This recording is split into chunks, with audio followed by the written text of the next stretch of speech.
बहुत बहुत स्वागत है आप सभी का इस स्पेशल शो में। 4 दिन में 40 मिनट, ये संसद के शीतकालीन सत्र में अब तक का रिपोर्ट कार्ड है। मतलब आपको समझाएंगे और ये क्यों हो रहा है, और ये जो हो रहा है वो लोकतंत्र में जायज है या नाजायज, इस पर दोनों दलों के नेताओं का क्या कहना है, इन सब पर भी बात होगी। लेकिन सबसे पहले इसकी वजह को जानिए। वजह है वही हंगामा, जिसकी तस्वीर करीब करीब संसद के हर सत्र में दिखी है, सालों दशकों से दिखी है और फिलहाल शीतकालीन सत्र में भी दिख रहा है। लेकिन ये जब होता है तो विपक्ष इसे अपना अधिकार बताता है, सत्ता पक्ष इसे संसद के कामकाज में बाधा बताता है। लेकिन कुल मिलाकर लोकतंत्र का यही चरित्र भी है। अब समझिए कि मौजूदा सत्र में विपक्ष क्यों हंगामा कर रहा है, उसके मुद्दे क्या हैं। तो कुल 3 मुद्दे हैं जिसको लेकर यह हंगामा बरपा है संसद के पटल पर। पहला है अडानी ग्रुप पर अमेरिका में भ्रष्टाचार के आरोप लगे हैं, यह मुद्दा बना हुआ है लगातार। दूसरा, संभल में मस्जिद पर संग्राम जो छिड़ा हुआ है, यह भी मुद्दा संसद में उठ रहा है। और मणिपुर में जो हिंसा का दौर लंबे समय से चला आ रहा है, इसे भी उठाया जा रहा है। अब ऐसा भी नहीं है कि पूरा विपक्ष हर मुद्दे पर बराबर जोर लगा रहा है। किसी का जोर अडानी पर है तो कोई संभल पर बहस की मांग कर रहा है। अब कांग्रेस चूंकि सबसे बड़ी पार्टी है तो अडानी मुद्दे की गूंज सबसे ज्यादा आपको नजर आ रही है। सदन की कार्यवाही शुरू होते ही अडानी मुद्दे पर हंगामा भी शुरू हो गया। स्पीकर ने कई बार बिठाने की कोशिश की, लेकिन विपक्ष शांत नहीं हुआ। प्रश्नकाल के दौरान विपक्षी सदस्य नारेबाजी करते रहे और इसी बीच जेपी नड्डा जैसे सीनियर मंत्री भी अपना जवाब देते रहे। सांसदों ने आसन के करीब पहुंचकर भी हंगामा किया। इसी बीच संसद में लोकसभा स्पीकर ओम बिरला का दर्द भी छलका। उन्होंने देश की जनता की दुहाई देते हुए सदन चलाने की अपील भी की। इसे सुनिए। माननीय सदस्यगण, देश की जनता चाहती है कि सदन चले और कई माननीय विद्वानों ने भी लिखा है कि संसद चलना चाहिए, चर्चा संवाद होना चाहिए। सहमति असहमति हमारे लोकतंत्र की ताकत है। मैं आपसे आग्रह करता हूं, जनता की भावनाओं और उनकी आशाओं आकांक्षाओं के अनुसार आप सदन चलने में सहयोग करें। आज महत्वपूर्ण विषय स्वास्थ्य और महिलाओं पर प्रश्नकाल में चर्चा हो रही है। प्रश्नकाल आपका समय है। मैं आपसे आग्रह करता हूं कि प्रश्नकाल आपका समय है और देश की जनता लगातार माननीय सांसदों के बारे में, संसद के बारे में, अपने बारे में चिंता व्यक्त कर रही है। इसलिए मैं आपसे आग्रह करता हूं कि सदन चलाने दें। तो देखा आपने, लोकसभा अध्यक्ष के इतने गंभीर अपील के बावजूद विपक्ष शांत नहीं हुआ है। लगता है जनता के मुद्दों पर बात की अपील करते रहे लोकसभा अध्यक्ष, लेकिन पॉलिटिकल पार्टीज के लिए पॉलिटिकल स्कोर यहां पर लाना, अपने हक में करना, ये बड़ा मुद्दा है। और सदन को पहले 12 बजे तक स्थगित किया गया। दोपहर 12 बजे तक जब सदन की कार्यवाही फिर से शुरू हुई तो आसन की ओर से यह बताया गया कि स्थगन प्रस्ताव के किसी भी नोटिस को स्पीकर ने अनुमति नहीं दी है। इसके बाद तो विपक्षी सांसद फिर से वेल में पहुंच गए और नारेबाजी शुरू कर दी, जिसकी वजह से सदन को 2 दिसंबर 11 बजे तक के लिए स्थगित कर दिया गया। लेकिन इसमें एक दिलचस्प वाकया भी हुआ, जिसे आप स्पीकर का इरिटेशन, फ्रस्ट्रेशन भी कह सकते हैं।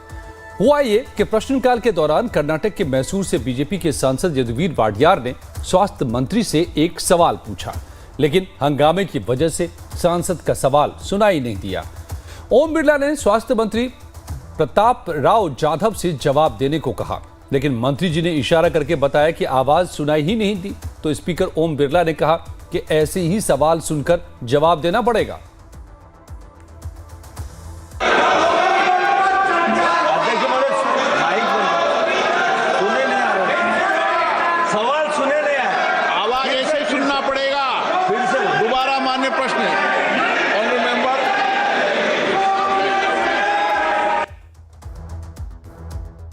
तो संसद में संग्राम का शोर सुनने के बाद अब देखिए शीतकालीन सत्र के अब तक का लेखा जोखा। अब तक 4 दिन गुजर चुके हैं इस सत्र के। आमतौर पर एक दिन में 7 घंटे की कार्यवाही होती है, जिसमें 1 घंटे का लंच होता है, यानी बाकी 6 घंटे का काम। और इस तरह 4 दिन में अब तक 24 घंटे का कामकाज होना चाहिए था। तो 24 घंटे का मतलब हुआ 1440 मिनट। लेकिन 4 दिन में काम कितना हुआ? सिर्फ 40 मिनट। तो 4 दिन में 1400 मिनट बर्बाद हो गए। ये तो वक्त की बर्बादी का लेखा जोखा आपने देखा। जरा अब समझिए कि ये वक्त तो बर्बाद हुआ ही, इसके चलते कितना आम जनता की कमाई का पैसा स्वाहा हुआ। नेताओं के हंगामे की भेंट चढ़ गया। अब इसका हिसाब किताब समझिए। हमने 2 दिन पहले आपको बताया था कि संसद के 1 मिनट की कार्यवाही पर करीब 2.5 लाख रुपए खर्च होते हैं। शीतकालीन सत्र में अब तक 1400 मिनट बर्बाद हो चुके हैं। तो इस तरह अब तक जनता की कमाई के कुल 35 करोड़ रुपए स्वाहा हो गए। तो 4 दिन में 40 मिनट, यह संसद के शीतकालीन सत्र में अब तक का रिपोर्ट कार्ड, और इसका मतलब आपको समझाएंगे और ये क्यों हो रहा है, या जो हो रहा है वो लोकतंत्र में जायज है या नाजायज। इस पर दोनों दलों के नेताओं का क्या कहना है, इस पर भी बात होगी। लेकिन पहले इसकी वजह को जानिए। वजह है वही हंगामा जिसकी तस्वीर करीब करीब संसद के हर सत्र में दिखी है, सालों दशकों से दिखी है, और फिलहाल शीतकालीन सत्र में भी ये दिख रहा है। लेकिन ये जब होता है तो विपक्ष इसे अपना अधिकार बताता है, सत्ता पक्ष इसे संसद के कामकाज में बाधा बताता है। लेकिन कुल मिलाकर के लोकतंत्र का ये जो चरित्र है वो साफ तौर पे दिखाई दे रहा है। और जिस तरीके से लगातार हंगामे का दौर यहां पर चल रहा है, उससे पैसे और वक्त से ज्यादा अहम यह है कि जनता के वो जरूरी मुद्दे जिस पर यहां बात होनी चाहिए, पॉलिसीज बननी चाहिए, जनता की समस्याएं उठनी चाहिए, यहां पर उसका समाधान निकलना चाहिए। क्योंकि सबसे बड़ी पंचायत लोकतंत्र में अगर कुछ है तो वो संसद ही है। यहीं पर चुने हुए प्रतिनिधि पहुंचते हैं और वो जनता के मुद्दों को उठाते हैं। वो असली काम पीछे छूट रहा है। अगर कुछ हो रहा है तो वही पॉलिटिकल स्कोर हासिल करना।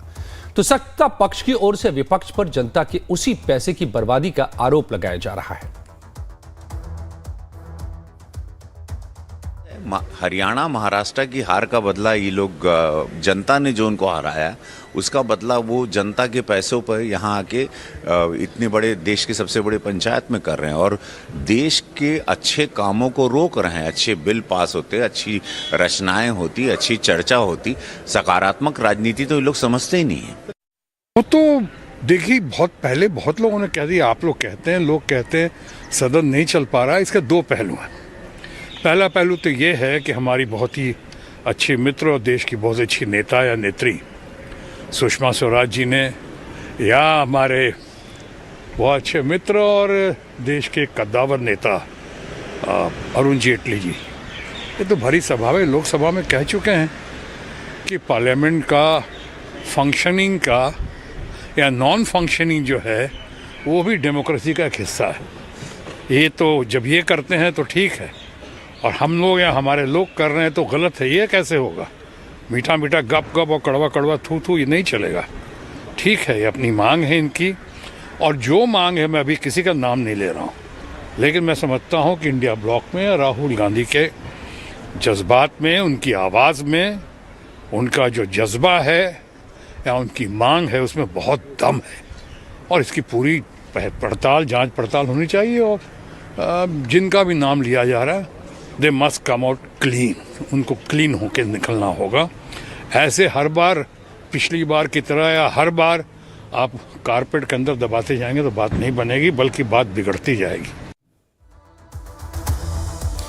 तो अब जैसे आपने लोकसभा में देखा, वही हाल राज्यसभा में भी दिखा। दोनों सदनों में हंगामे की वजह से कामकाज ठप है। इस दौरान आज सदन में जगदीप धनखड़ ने हंगामा कर रहे विपक्षी सांसदों के खिलाफ जबरदस्त गुस्से में भी ये दिखे। Senior members, they are very senior members. This cannot be appreciated. I express my deep anguish. I express my, nothing going on record, my absolute pain. We are creating a very bad precedent. We are dishonoring the people of this country. We are not coming up to the expectations. Our actions are not people-centric. They are to absolute public distaste. We are getting into irrelevance. People are ridiculing us. तो धनखड़ के इस गुस्से की एक बड़ी वजह है 267, जिसकी चर्चा हमने अपनी शो के टाइटल में किया है। तो क्या 267 संसद के कामकाज के लिए अवरोध का हथियार बन गया है? सुबह की कार्यवाही में राज्यसभा के सभापति जगदीप धनखड़ ने जानकारी दी कि उन्हें नियम 267 के तहत कुल 17 स्थगन प्रस्ताव मिले हैं। हालांकि उन्होंने सारे नोटिस को खारिज कर दिया और कहा कि इस नियम को अवरोध का हथियार बनाया जा रहा है। धनखड़ का वो भी बयान सुनिए। There should have been vindication of our oath that we perform our duties as expected. The loss of time, the loss of opportunity by not having question hour has given enormous setback to the people at large. Now I find, honorable members, and I call upon you for deep reflection. Rule 267 is being weaponized as a mechanism of disruption and disruption from our normal working. तो 267 के जरिए जो धनखड़ साहब कह रहे थे, दरअसल उसको हथियार बना लिया गया है संसद के कामकाज को रोकने के लिए। अब ये क्या है 267 का नियम, इसको भी समझिए। दरअसल नियम 267 के तहत राष्ट्रीय महत्व के मुद्दे पर चर्चा की जाती है। राष्ट्रीय महत्व के नाम पर दूसरे सभी मुद्दे को रोक दिया जाता है। चर्चा के लिए पहले से तय मुद्दे के बहस के लिए उन्हें रोका जाता है। राज्यसभा में सभापति की मंजूरी से सांसद को यह विशेष अधिकार मिलता है 267 के नियम के तहत चर्चा की मांग करने का। किसी मुद्दे को 267 की मंजूरी मिलने पर सबसे बड़ा वो विषय बन जाता है। आपको बता दें कि पिछले 36 सालों में नियम 267 को सिर्फ 6 बार ही मंजूरी दी गई है, लेकिन सिर्फ इसी सदन में, जैसा बता रहे थे खुद, कि 17 उनको इसको लेकर के 267 के तहत बहस के लिए परमिशन की मांग की गई है। क्योंकि सिर्फ असाधारण परिस्थितियों में ही इसकी अनुमति दी जा रही है। राज्यसभा की नियम पुस्तिका में लिखा है कि कोई भी सदस्य सभापति की सहमति से नियम 267 के तहत प्रस्ताव रख सकता है। अगर मंजूरी मिली तो उस दिन के पूर्व निर्धारित एजेंडे को सस्पेंड कर दिया जाता है। अगर प्रस्ताव पारित हो जाता है तो सबसे ज्यादा अहम ये मुद्दा बन जाता है जिसे उठाने की मांग की गई जाती है इस नियम के तहत। हालांकि 267 को लेकर धनखड़ के दिए बयान पर विपक्षी सांसद भड़क उठे और सदन में नारेबाजी शुरू कर दी। लेकिन धनखड़ ने जो कहा, संसद परिसर में उसका उदाहरण भी दिख गया और नेताओं की जुबान से नियम 267 भी सुना गया। संसद के भीतर अडानी और संभल मुद्दे पर हंगामा बरपा है, तो संसद के बाहर दूसरे मुद्दे पर भी विरोध हो रहा है और उस पर भी 267 वाले औजार का इस्तेमाल हो रहा है। ये तस्वीरें संसद परिसर की हैं, जिसमें आम आदमी पार्टी दिल्ली की कानून व्यवस्था को लेकर केंद्रीय गृह मंत्रालय की भूमिका पर सवाल खड़े कर रही है। इसमें संजय सिंह, राघव चड्ढा, संदीप पाठक, तमाम सांसद पीले रंग की तख्ती लेकर अपना विरोध जता रहे हैं। जब संजय सिंह कैमरे पर अपनी बात रखने आए तो यहां भी नियम 267 का ही जिक्र किया।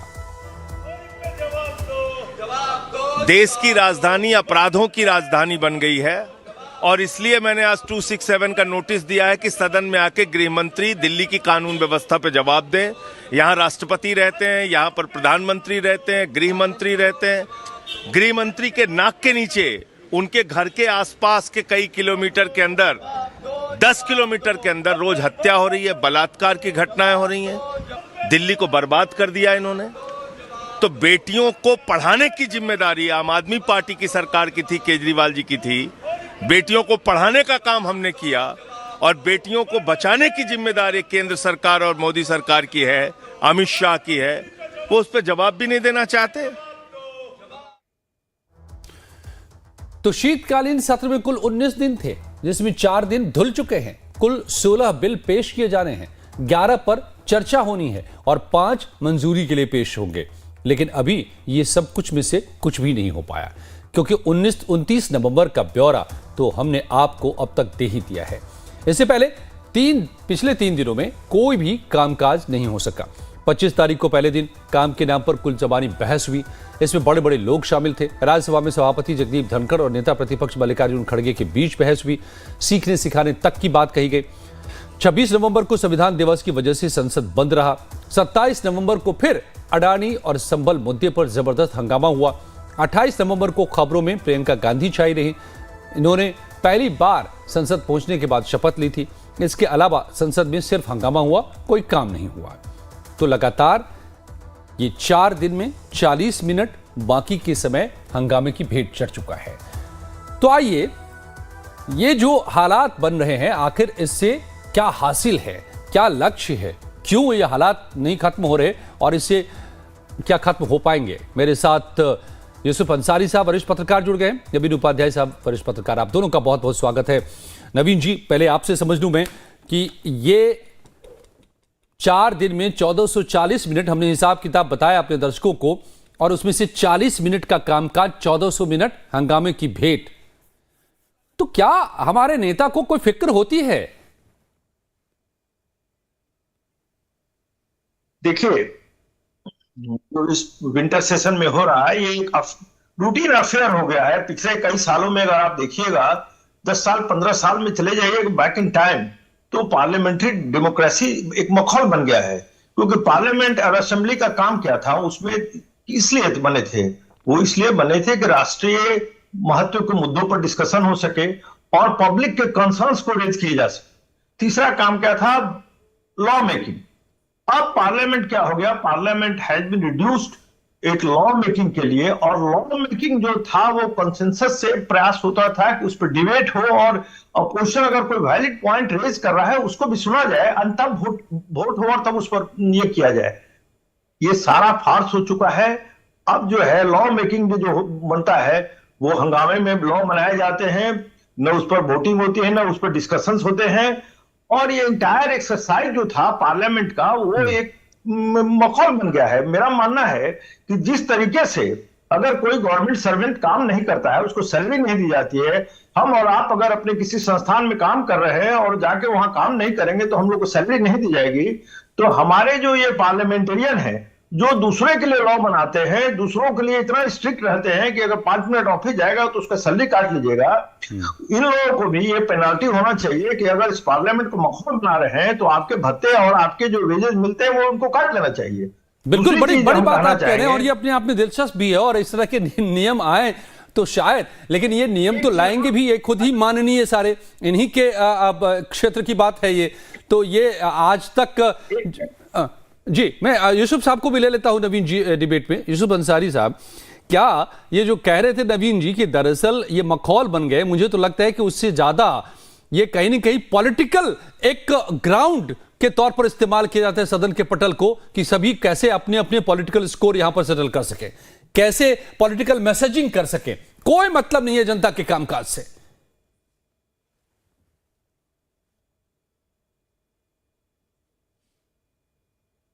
आप अनम्यूट कर लें खुद को।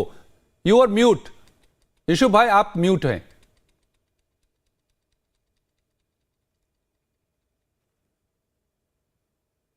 No, still I can't hear you. अभी भी आवाज आपकी नहीं आ रही है। आप अनम्यूट करना होगा, या कनेक्टेड आप नहीं हैं। आप दिख रहे हैं मुझे?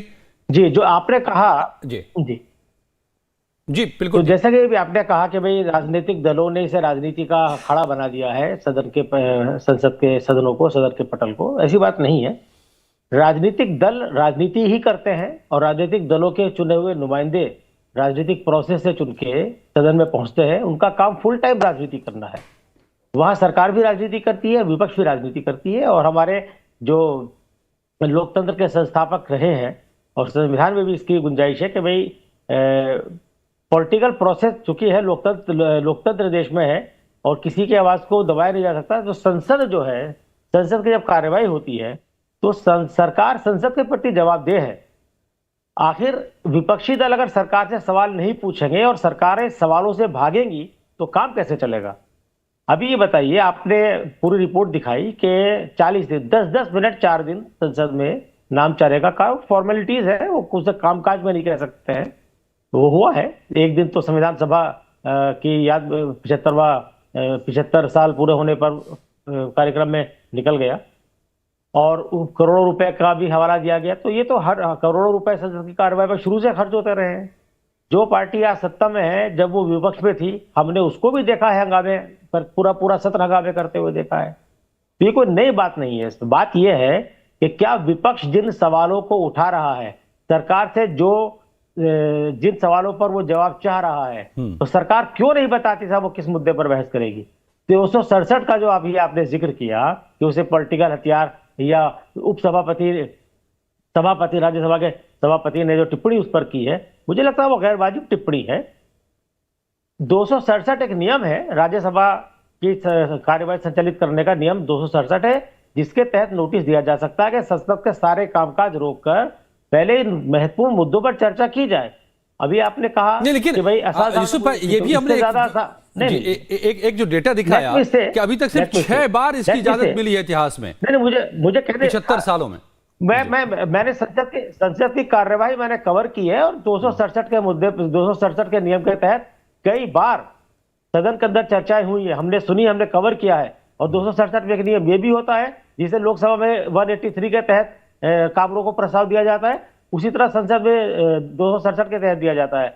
इसमें होता है कि जब बहस के बाद प्रधानमंत्री जवाब देते हैं, उस जवाब से अगर विपक्षी सांसद संतुष्ट नहीं है तो उनसे प्रधानमंत्री से क्रॉस क्वेश्चन भी किया जाता है। यही एक वजह है, क्योंकि प्रधानमंत्री जवाब नहीं देना चाहते हैं, इसीलिए इस नियम के तहत राज्यसभा के अंदर बहस स्वीकार नहीं की गई है मोदी सरकार के दौरान।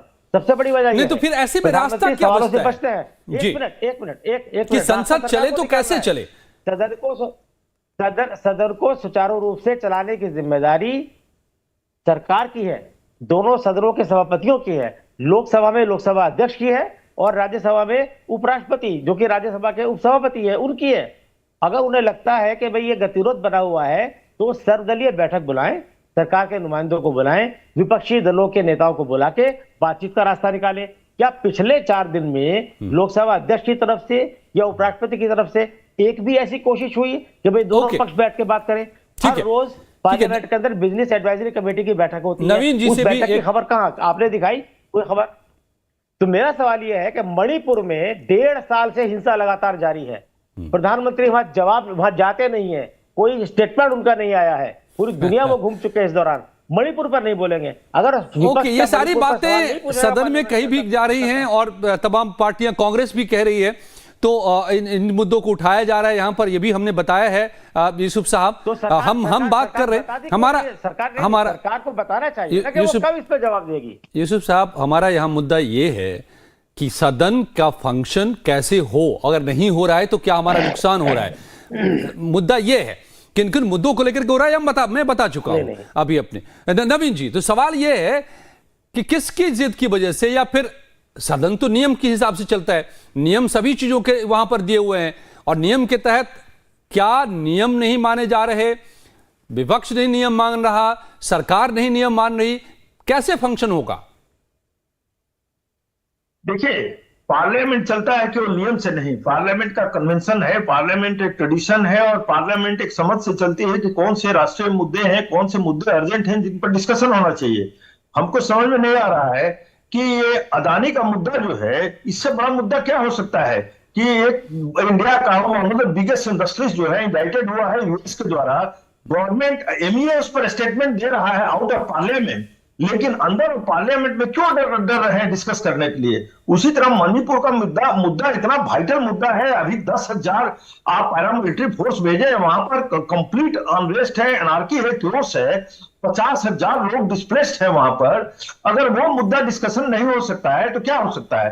दूसरी चीज हम कहना चाहेंगे कि धनखड़ साहब बराबर एक हेडमास्टर के रोल में रहते हैं जी, और वो काफी लोगों को स्ट्राइक करते हैं और लोगों को डिसिप्लिन करने की कोशिश करते हैं कि पार्लियामेंट चलना चाहिए, और वो, लेकिन हम उनसे यह पूछना चाहेंगे कि क्या जहां पर बीजेपी रूल्स गवर्नमेंट है, बीजेपी अपोजिशन में है, क्या वहां पर असेंबली चलती है?